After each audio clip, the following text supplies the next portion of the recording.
Hello student. नए विद्यार्थियों के लिए यह समस्या है किस ऑप्शनल का चयन किया जाए। और यूपीएससी में ऑप्शनल एक बहुत बड़ी भूमिका निभाता है क्योंकि 500 नंबर का है।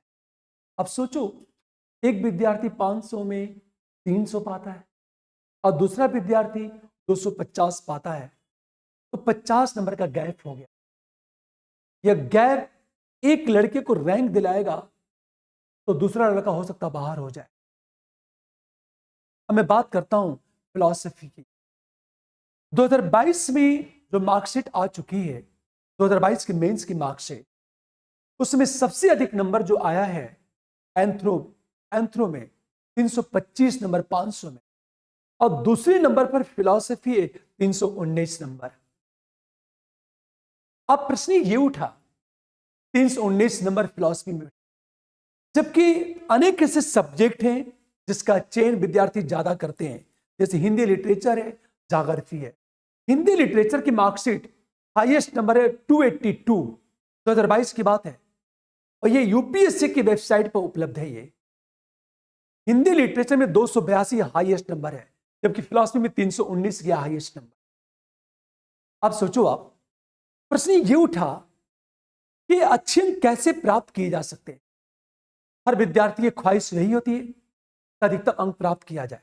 तो मैं क्या करता हूं, किसी टॉपिक को पूरा करवाने के साथ उस टॉपिक से जितने प्रश्न पूछे जाते हैं उन सारे प्रश्नों का मॉडल उत्तर भी लिखवाता हूं मैं, और समझाता भी हूं। और यूपीएससी क्या करता है, 20 क्वेश्चन में से हर साल 14 से 15 क्वेश्चन केवल रिपीट करता है। यदि आप 10 साल का पेपर सॉल्व कर लेते हो तो 14 से 15 क्वेश्चन कंफर्म आपको मिल जाएंगे। और केवल उतना पढ़ लिया आपने तब 280 प्लस पा जाओगे। इसलिए मैं कहता हूं, यदि विद्यार्थी फिलॉसफी पढ़ता है तो मैं उसे 280 प्लस दिलवा दूंगा। ये मैं बार बार कहता हूं, 280 प्लस में दिलवा दूंगा मैं। साथ ही रिवीजन की प्रॉब्लम होती है। मेरा काम क्या है, क्लास के बाद उस पर 60 नोट्स डायग्राम फॉर्म में तैयार करवा देना, ताकि विद्यार्थी के लिए रिवीजन करना आसान हो जाए। और आप ये कह सकते हो कि आप कैसे दावा कर सकते हो कि आपको ज्यादा नंबर मिलेगा, या मेरा दावा हो सकता है गलत हो, यह भी हो सकता है।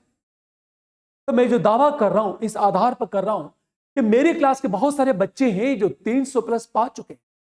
जैसे अरविंद जैन 311 नंबर, उसका ऑप्शनल था पॉलिटिकल साइंस।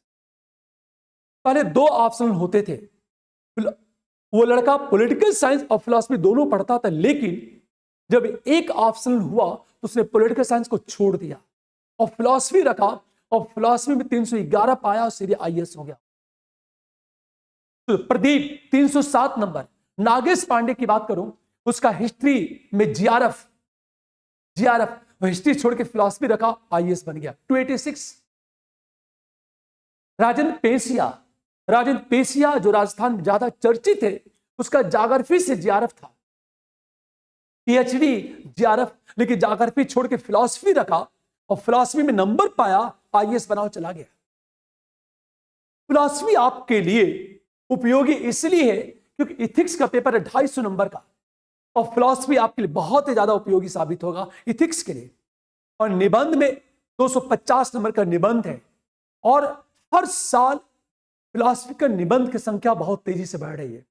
आप पेपर उठा के देख सकते हो। आप ज्यादातर जो निबंध है वो फिलॉसफिकल पूछ रहा है।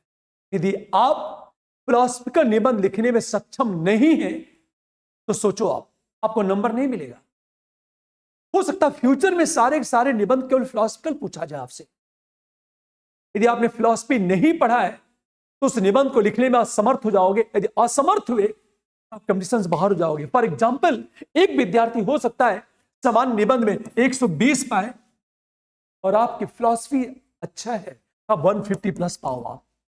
आप सोचो, आप 30 नंबर का गैप यही हो गया। इसलिए मैं कहना चाहता हूं कि फिलॉसफी आपके लिए बहुत अच्छा सब्जेक्ट है। एक नया बैच हम लोग जा रहे हैं शुरू करने। आप चाहो तो इस नंबर पर कांटेक्ट कर सकते हो, इस नंबर पर 9891352177। इस नंबर पर आप कांटेक्ट कर सकते हो। Okay, thank you.